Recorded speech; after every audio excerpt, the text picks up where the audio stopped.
Get started this morning.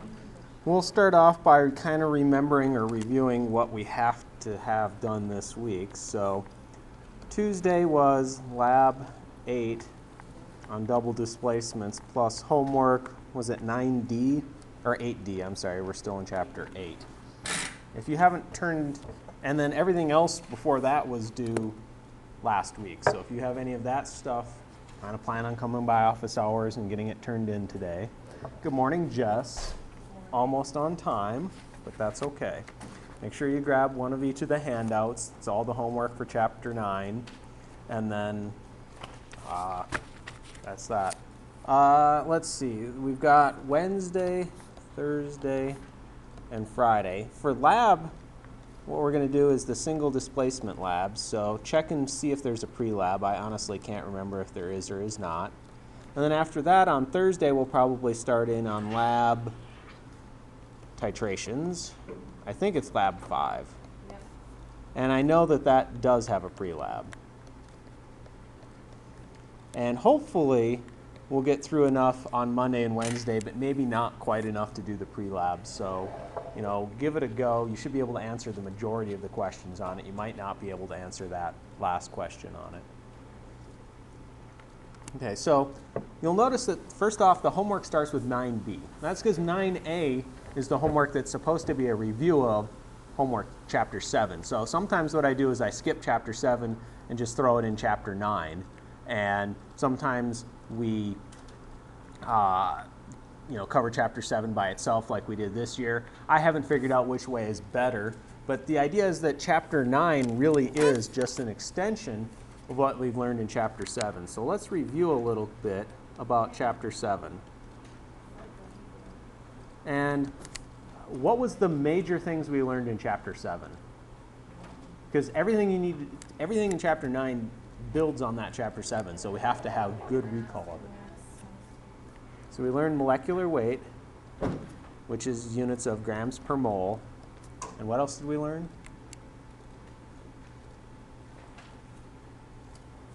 Aaron, I heard another one coming out of you. Or not Aaron, Haley, sorry. Well, I just said, grams and moles and Yeah, and we learned Avogadro's number, which is 6.02 times 10 to the 23rd atoms or molecules, depending upon what we're talking, per mole.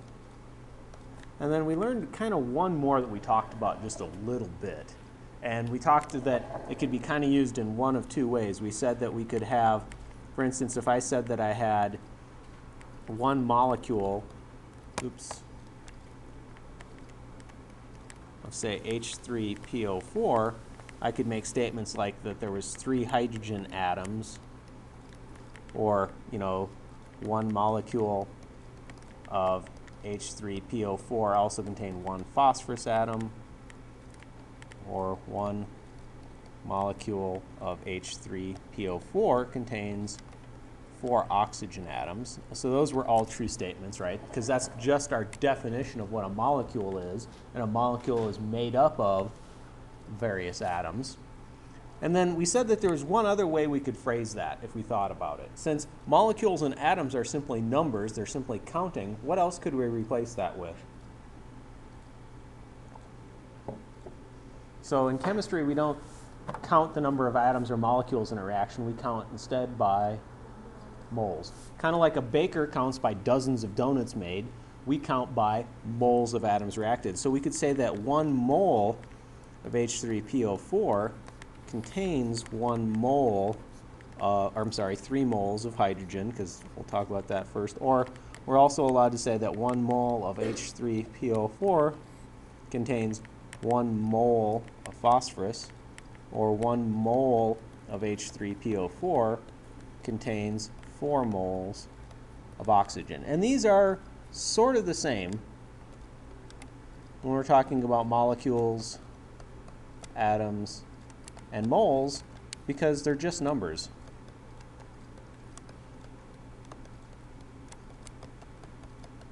And so one of the things that we want to remember when we're kind of doing all the math in Chapter 9 is that a mole is just a way of counting a huge number of atoms. And it doesn't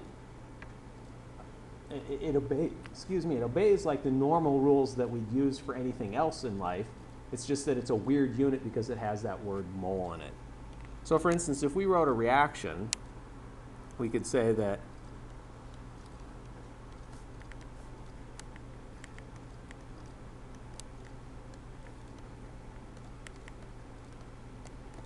so this is just the combination reaction to give us water. What I really want to start focusing in on to start with is, what do those numbers in front mean? Yeah, it means multiply what's...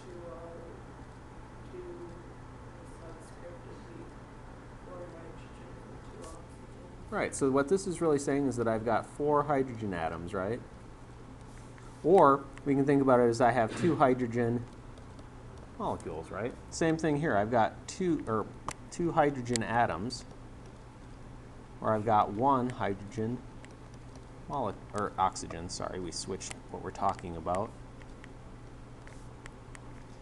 And of course, all of that goes to make, 4 hydrogen atoms plus 2 oxygen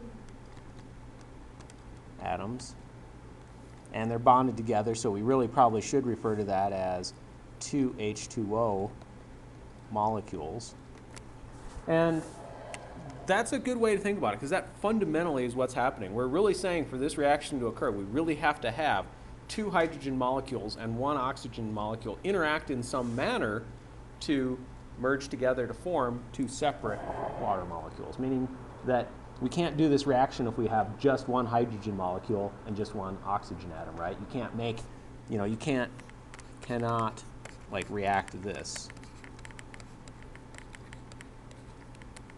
You'd have to have some random hydrogen atom floating or oxygen atom floating around. That doesn't work, that you really have to have the specified quantities. It's kind of like a recipe. If you're making cookies and you run out of flour, you're done making cookies, aren't you? And it doesn't matter how much extra sugar you have, doesn't matter how much extra eggs you have. You're done making cookies once you run out of that flour. So those are good ways to think about it.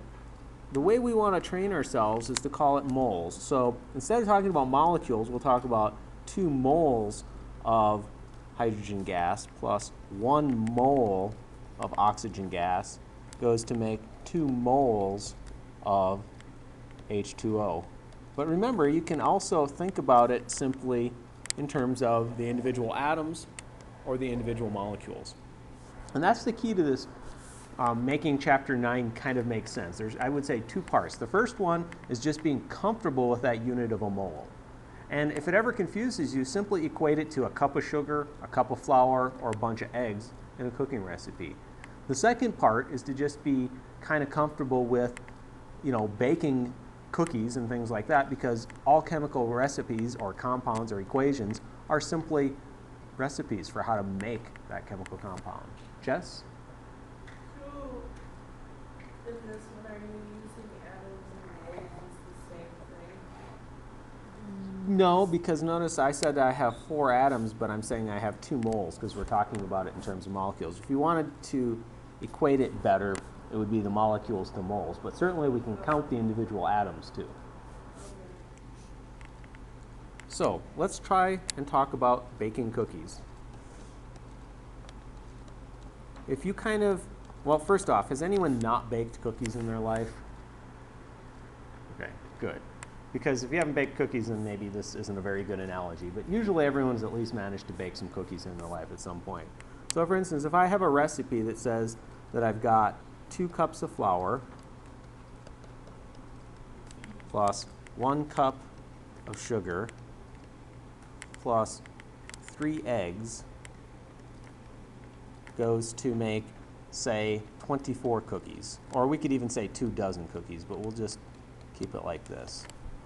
So that's a batch of cookies. What we're going to do in this chapter is ask various questions like, if I have 10 cups of flour, how many cookies can I make?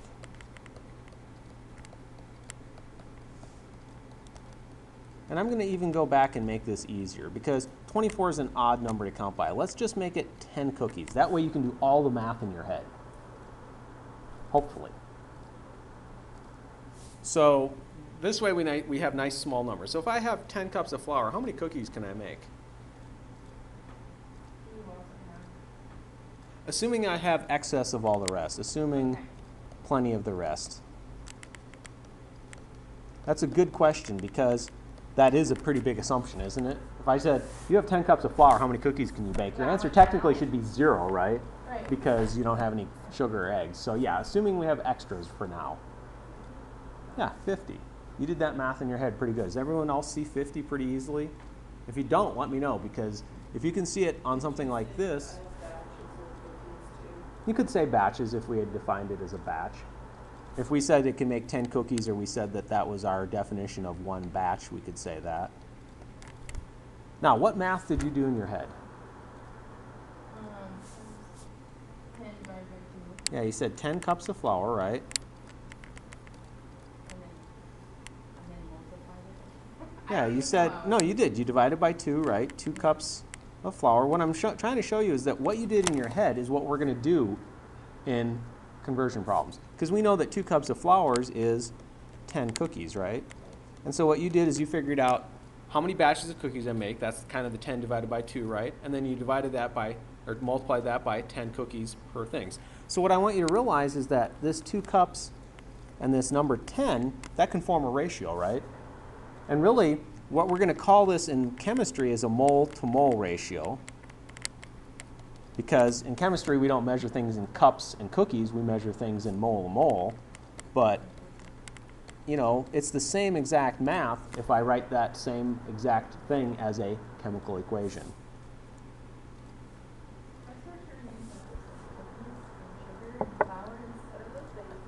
As long as you have the, as long as you have the right compound, if you say that you made 10 cookies of lead nitrate or something weird like that, well, first of all, I'd probably turn you into the FBI for making poison cookies, but especially with Halloween coming up. Why is that 100 and not 50? Oh, I'm sorry, it should be 50. You're right. I wasn't paying attention.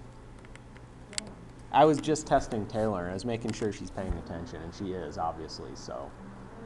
The rest of you need to step it up a notch here. Okay, what if I do something like, say, I have 8 cups of flour, and I have 6 cups of sugar, and I have a dozen eggs, so I have 12 eggs. How many cookies can I make?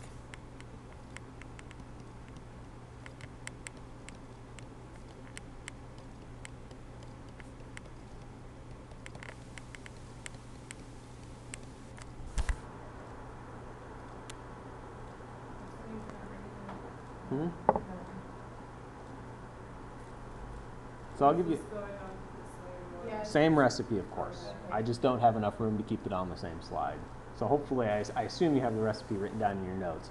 Now, I should point out, if you use that recipe to make cookies, they're not going to turn out very good. So if you want a real recipe for cookies, come see me after class. Jess.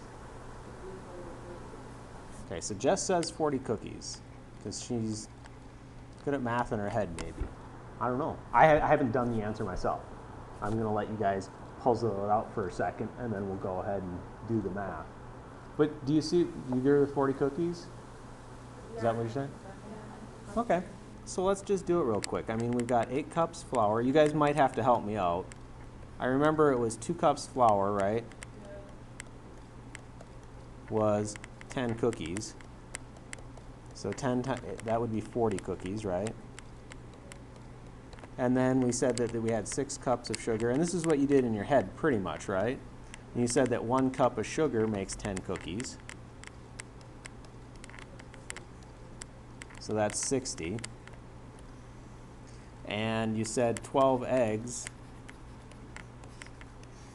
And we've got, what, 3 eggs? That's 10 cookies. So 12 divided by 3, that also makes 40 cookies.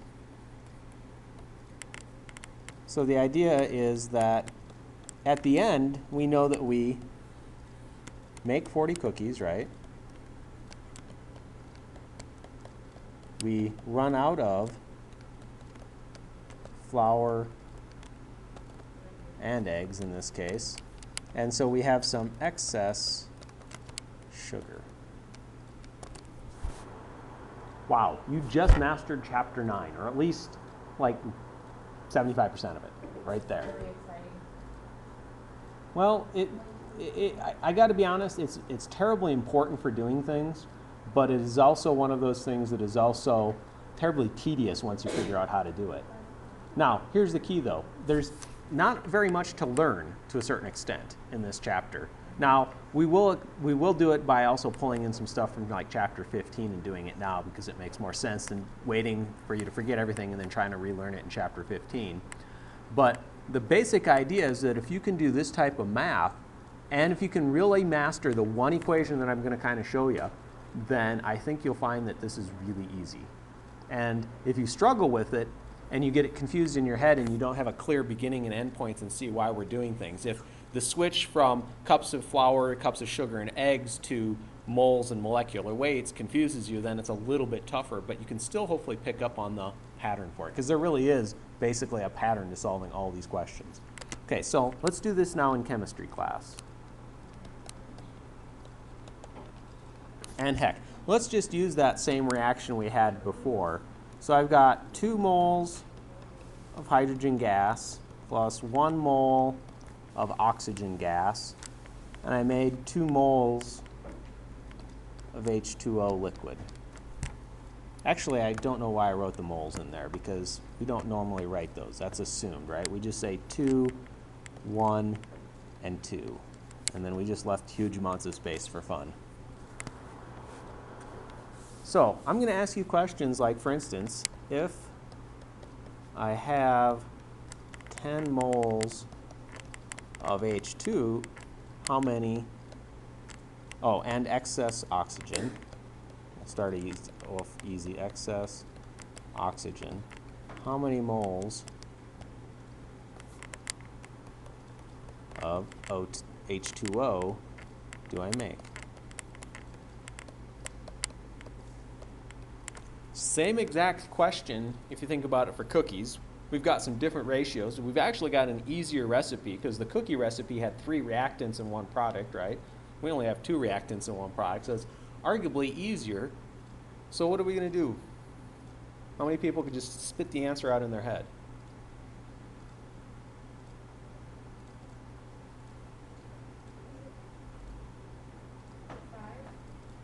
Close.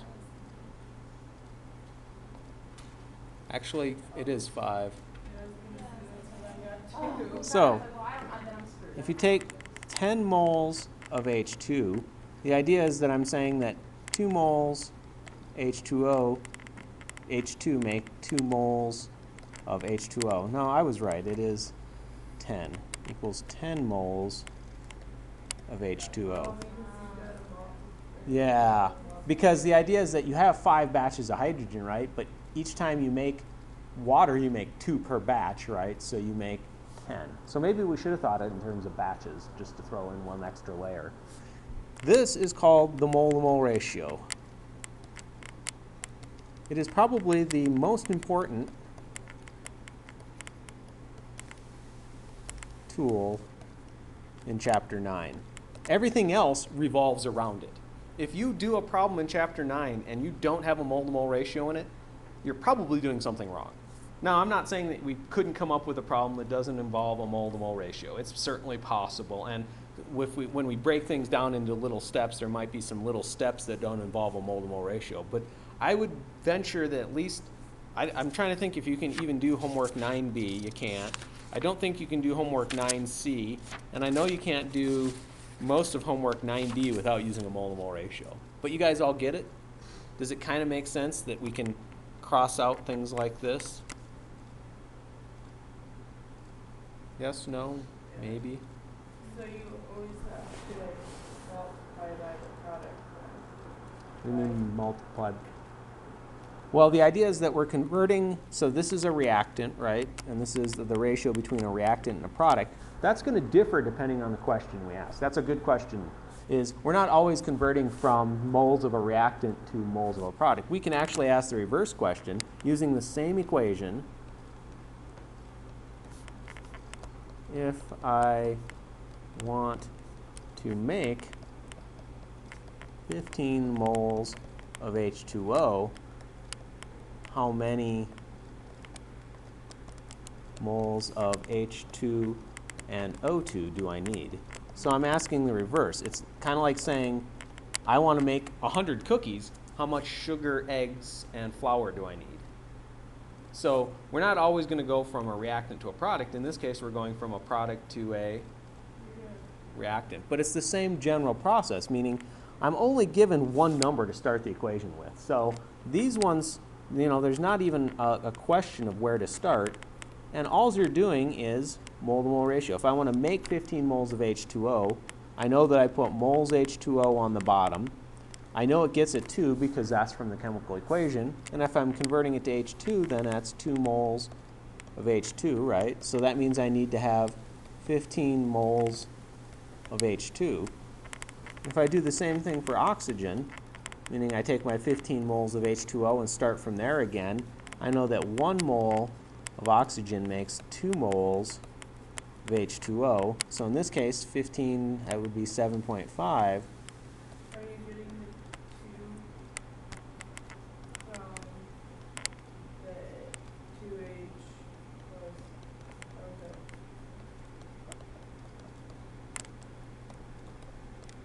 So the 1s and the 2s are coming from the balanced reaction, right? So for instance, you can't also do a problem in Chapter 9 most of the time without a balanced chemical reaction. So if you struggle balancing reactions, well, you can understand mole-to-mole ratios just fine, and you might get a problem wrong for balancing the reaction. Now that being said, I usually grade them separately. So if you misbalance a reaction, I'll only take points off for misbalancing the reaction. I usually don't take points off for doing this. I also generally will give you the balanced reaction quite often for this sort of problem. Not on the homework, because I figure you can always use practice balancing. But I'll usually give you on a test the balanced reaction, and you just have to do all the chemical math. So I think you guys are kind of getting it. Let's step it up one more notch. When's the last time you got out and measured a mole of hydrogen gas? I don't even know how to measure a mole of hydrogen gas. How could I measure out hydrogen gas, though? If I went into my scale, if I went into my scale, no. If I went into my lab, I would use I kind of answered the question there, right? A scale, right? So again, if I have 2H2 gas plus 1 O2 gas, and I want to make 2 H2O liquids, it's still the same thing. Now what I'm simply going to do is say I have 10.0 grams of H2 gas. How many, and excess O2 to keep it simple to start with. How many grams of H2O can I make? Now, this is where we can't do it in our head anymore, because it doesn't involve a nice simple mole-to-mole ratio. Now it involves grams and moles, and unless you're really good at doing math in your head and can take and multiply and divide by like 18.02 and multiply by like 2.00 something, it's going to be pretty hard to do that. So, you know, the mole-to-mole ratios, the little ones like that, I probably believe you can do in your head. Still show work on your homework just for practice. And then when you get to problems like this, I highly doubt you can do them in your head, so show me lots of work. So notice what I did. I changed, instead of giving you things in moles and requesting things in moles, I asked for grams. So what are we going to have to use? Yeah. So here's what 99% of questions will be. Grams of A, go to moles of A, go to moles of B, go to grams of B. Meaning we throw in a couple molecular weights in the problem, and we still have our mole-to-mole ratio. Or specifically in this problem, I'm saying take 10 grams of hydrogen, first convert that to moles of hydrogen, and then because I want to talk about a different compound, moles of H2O, I have to use that mole-to-mole ratio, and then I can also throw in another molecular weight to get to grams of H2O. Those 4 steps, or the use of those 3 conversion factors, is the whole basis for Chapter 9. The only thing that differs is where we start and where we end 99.9% of the time. So it's very easy to get confused if you're not careful. So let's just go ahead and do this. 10.0 grams of hydrogen. And see, this very first step of converting from grams to moles, that's simply Chapter 7 in a nutshell, right? So this is our molecular weight. I noticed Brittany getting a calculator out. Has she already done this? Hydrogen is 1.008 times 2, or 2.002, we'll just round it to that, grams per mole. Now, I have to be honest, I didn't review how to calculate a molecular weight. Is everyone okay with that? Can everyone figure out where that 2.002 came from? I should find a periodic table, in case I accidentally pick a compound or substance I don't have memorized. Oh, I have more homework. What's this? Oh, I have more homework to hand out. Found another pile of stuff I graded. Oh, quit complaining. The sarcasm is actually appreciated, to be honest. I kind of like it. Yeah, no periodic table, so someone will also have to find one eventually. So there's my molecular weight. Notice that grams of H2 and grams of H2 cancel out. And then I know that 2 moles of H2 make 1 mole of H2O. 2 moles, I'm sorry. That's my mole-to-mole ratio. And then the last step is to get another molecular weight. It's just that this is for H2O instead of H2 this time. And we know that 1 mole of H2O is... Brittany, did you figure out grams of H2O yet? It's like 18.02, I think. And so then we just have to do that on a calculator. So 10 times 2 times 18.02 divided by 2.002 divided by 2, I get 90.0099901. Now that's a silly answer, so I'm going to remind you that we keep track of Sig Figs in this chapter. So how many Sig Figs should I have? Yeah, if I've got 3 in my starting point here, all of those others are conversion factors, plus when you calculate molecular weights, you usually have many more significant figures than 3, so we should say that this is really just 90.0 grams of H2O. Now notice, I have both a number, a unit, and a compound. That's how I want your answers to look like. So if you just put 90 in the answer blank, you lose 2 points. 1 for not putting grams and 1 for not putting H2O. You put, for some reason, just grams of H2O, you lose a bunch of points for not calculating the 90 part. And so if you leave any of those 3 parts off, I ding you a point at least. Jess? It'll ask molecular weight, but you, Yes. you use the balanced one, where you've got like 4 hydrogens and 2 oxygens. Nope. This is per molecule. This is just 2 hydrogens at 1.008 times 2 plus 1 oxygen at 15.99 or something like that.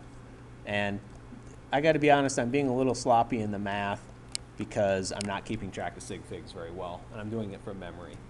So the idea that you're asking about this 2 right here, that's already being used in our mole-to-mole ratio. So we keep those separate. We keep, when we do molecular weights, it's always 1 mole of something equals X number of grams. When we want to worry about the fact that I really have 2 water molecules there, we'll take care of that in the mole-to-mole ratio part. So good question. Because those are certainly those are things I see people doing sometimes. Just if there's 3 copies of something, they multiply the molecular weight by 3, but we've already done that because we've used our mole-to-mole ratio. So you guys okay with this? Kind of making sense? Because, well, that's good. Let's do another example. Let's pick something a little harder. So let's make up a compound and a new ratio, and we're going to let you guys do this whole problem. Let's see, if I've got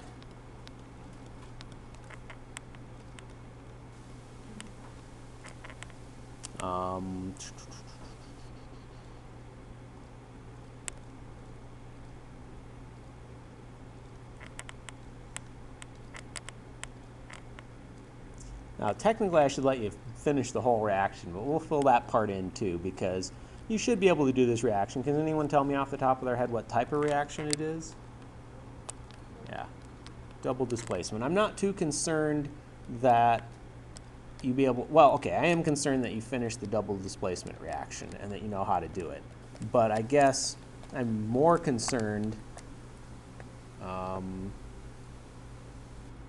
that you do the chapter 9 stuff while we're talking about chapter 9. And if I balance this, I need a 2 here and a 2 there. So I want to make 250 grams of HCl. How many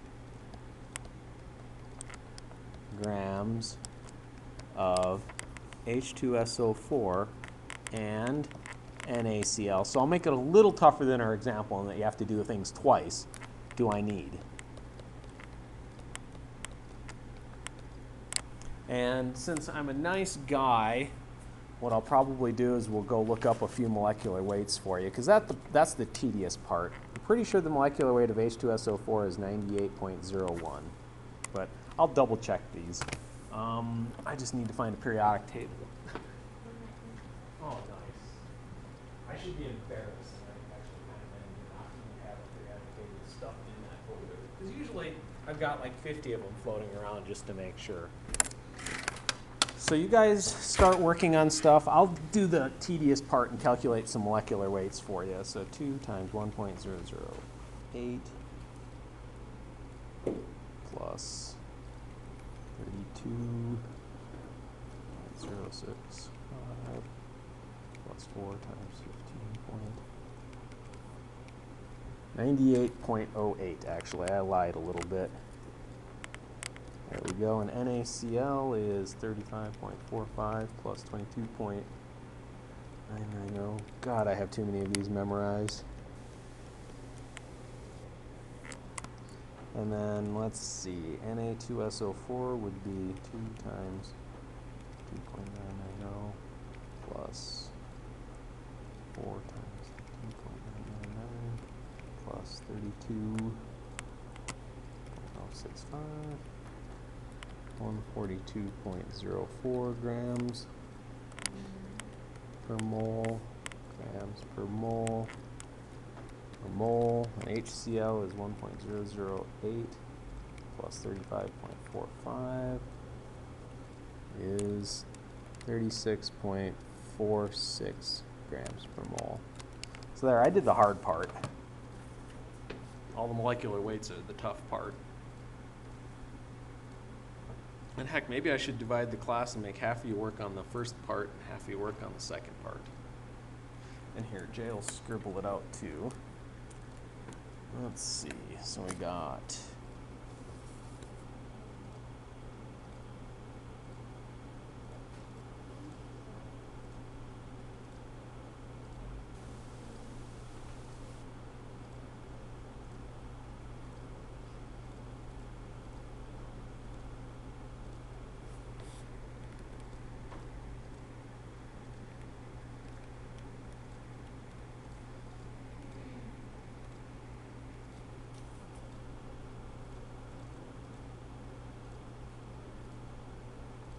oh, here. I'm going to make this 250 point. That way we can have 3 Sig Figs in our answers. Because I like Sig Figs. And then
Man, I picked all boring reactions in my original notes. Like, literally, they're just too easy to balance and everything else.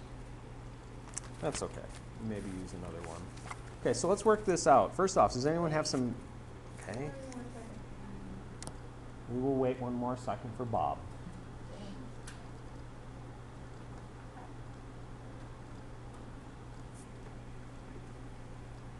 Jay, you already got this figured out? What? Okay. Fair enough. Fair enough. I don't know that I do either. That's the best way to figure out if you know it or not. Try and see where you get stuck. See what step doesn't make sense on you. Because I have to admit, you know, when we do it in cooking, it's pretty quick and easy, and it makes sense because we're used to cooking stuff. But when we switch to the chemistry words, for some reason that makes it harder, even though it's really the same amount of work to a certain extent. That, and I mean, there's the tediousness of throwing in all the weird molecular weights and various other numbers. But this is the key. If you can understand this problem, then you can do the first two homeworks, 9B and 9C, and honestly, then the transition to doing 9D is not much harder. There's just like a couple new steps to learn, but this is the core. This is it. If you can do this, you're off to a good start. Okay.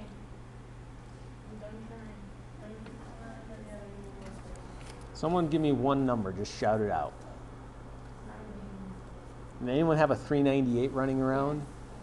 Does anyone have a 336 running around? That's the second one. I don't know if anyone. Okay, so if we've got 250 grams of HCl that we want. Now, remember, when you're in this chapter, at least for this part, there's almost nothing wrong with automatically converting to moles. Because anytime we're talking about HCl, and we want to know information about two different compounds, the only way to get between those is a mole-to-mole ratio. Just like the only way to get between cookies and cups of flour is to use some sort of ratio from a chemical reaction, or a recipe in this case. So we've got our 36.46. And remember, this first step is simply, I mean, the only sole reason to do it is to get to moles. Because moles are the middleman.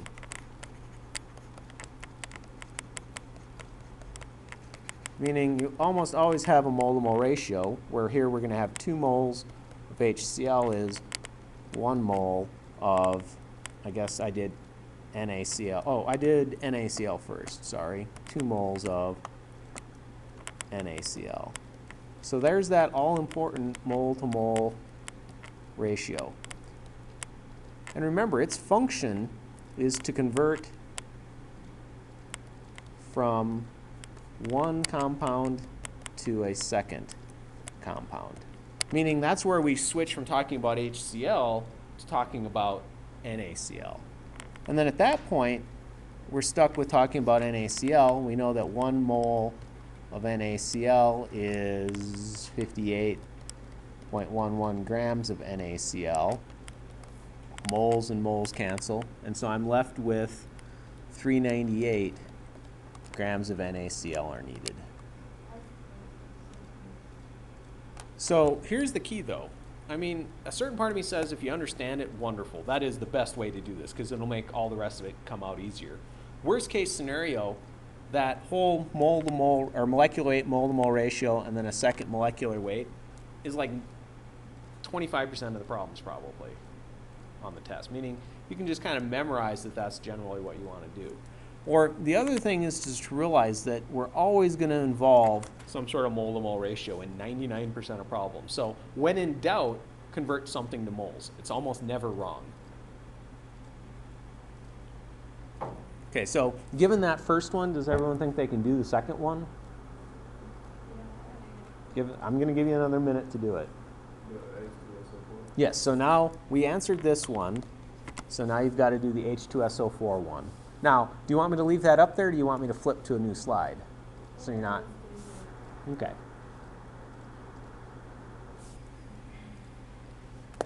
This makes my job easier. I just put problems on the board and take a nap. Drink some coffee. Should get a donut.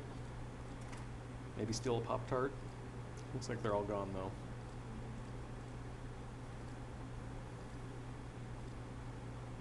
Pepsi, the breakfast of champions.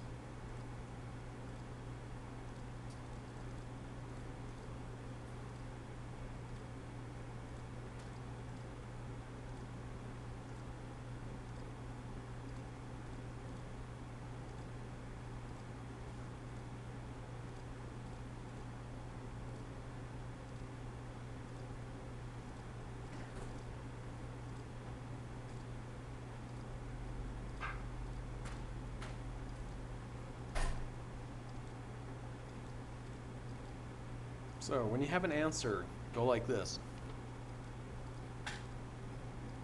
Like shout yay or stretch while you're at it too, since your hands are already up there.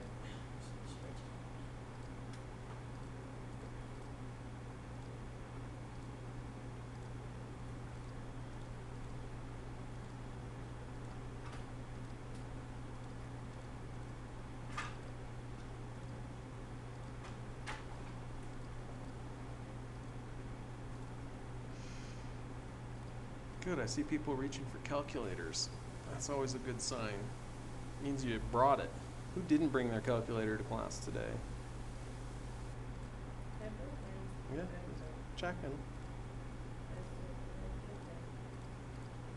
Bringing a calculator to class is not an option in chemistry. It's a requirement. Because I tell you, this test is impossible without a calculator. Well, good luck counting all this on your fingers and doing it out long term, and doing the divisions especially suck. So who's got an answer that they feel proud of, or even just want to take a stab in the dark? That's true. Did everyone get that answer? Okay, 336. Okay, let's take a look. So maybe I'm going to do this. Is it all right if I erase part of this slide? Because what I want to do is I want to line up the second problem underneath the first, so you can see what stays the same and what sort of changes. And so you've already all written that down, and if you haven't, you can go watch the lecture. I should point out that I'm going to try something new. I'm going to start putting the lectures on YouTube. So you don't have to download a file and open it up. You can just click on the YouTube. And let me know if it doesn't work though, okay? Because I check it, but you know, if I make a mistake, I won't know it unless someone tells me. So notice that we're going to start off with our same spot. We're going to start off with 250 grams of HCl. And our very first step is exactly the same because our goal is exactly the same. We always want to get 2 moles. Now, our second step is slightly different in that, you know, we're still talking about 2 moles of HCl, but now instead of going to NaCl, remember, we want to go to 1 mole of H2SO4. So the part that changes is sort of what we're talking about or what we want to go to, so that necessitates a different mole-to-mole ratio. And then of course, once we're in moles of H2SO4, we of course have to have a different molecular weight, 98.08 grams per mole this time. And so, you know, we have some different math. We have a different mole-to-mole ratio and we have a different molecular weight in there, so we get a slightly different answer. But if you're keeping track of units, they still cancel out. And notice that I'm only using 2 things in this reaction, meaning the only thing I'm using is molecular weights and mole-to-mole ratios, right? If you have a desire to use anything else, don't do it yet. We're going to add in some more conversion factors. But for now, you should only be using molecular weights and mole-to-mole ratios. If you're using anything else, then you know it's not right. Now I have to admit I threw one challenge question on chapter 9C that uses something slightly different. But you know what? I'm going to leave it in there. Because first off, you can certainly just come and ask me tomorrow or even Wednesday. And also I think, you know, that extrapolation, or by extrapolation, you should be able to figure out what it is. So I'm going to offer that as a challenge. I'll certainly tell you if on Wednesday's class you say, hey Jay, remember that problem you said you didn't show us the one conversion factor that you have to use that you figured we're smart enough to figure out? Well, can you show it to us? and we'll do that, or do it on Tuesday. I don't care. So what we're going to say is that so we already covered Tuesday homework 9D or 8D, right? And the double displacement lab are due. So now on Wednesday we're going to have homeworks 9B and 9C due. Now, what I recommend for a lot of people, and we might even take a day and do this at some point just because I would like people to do well, is also start thinking about, while we're doing this, practice 8 all mixed up. Meaning, go print off that extra practice that has double displacements, single displacements, combustion reactions, acid-base, decomposition, and combination all mixed up. Because that's the next challenge in Chapter 8. And what we'll do is we'll probably pick one day to go back and think about Chapter 8 in that way. And so remember, you're working on 2 chapters at once because the test is on 2 chapters at once.